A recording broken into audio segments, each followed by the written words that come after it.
असा विचित्र अपघात तुम्ही बघितला नसेल। बाईक स्वाराचं हेल्मेट पडलं आणि कारमधल्या 4 जणांचा जागीच मृत्यू झाला। ज्या बाईक स्वाराचं रस्त्यात हेल्मेट पडलं त्याला साधं खरचटलंही नाही। नक्की काय झालेलं आहे पहा। चॅनलवरती नवीन असाल तर MM मराठी न्यूजला जरूर सबस्क्राईब करा। मृतांमध्ये 2 वृद्धांचा आणि 2 तरुण मुलांचा समावेश आहे। या अपघाताने सर्वत्र हळहळ व्यक्त केली जात आहे। वास्तविक हे 4 जण ज्या कारने प्रवास करत होते, कारच्या पुढे एक तरुण बाईक चालवत होता। बाईक चालवताना त्याचं हेल्मेट खाली पडलं आणि त्याने अचानक ब्रेक दाबला।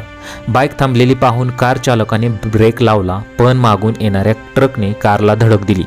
हा अपघात इतका भयानक होता की कारमधल्या 4 जणांचा जागीच मृत्यू झाला। मृतांमध्ये 80 वर्षाची वृद्ध महिला, तिचा मुलगा आणि तिची 2 नातवंडाचा समावेश आहे। या 4ही जणांवर त्यांच्या गावी अंत्यसंस्कार करण्यात आलेले आहे। घटनेने कुटुंबावर दुःखाचा डोंगर कोसळला आहे। पोलिसांच्या तपासात अपघाताचा हा सर्व घटनाक्रम समोर आलेला आहे। राजस्थानमधल्या सिकर जिल्ह्यातील झुंझुनू जिल्ह्यात राजकुमार मीना हे आपल्या कुटुंबासह राहतात। राजकुमार यांची 80 वर्षाची आई संजा देवी यांच्या उपचारासाठी ते आपले 20 वर्षाची मुलगी अर्चना आणि मुलगा आझाद यांना घेऊन कारने जयपूरला निघाले।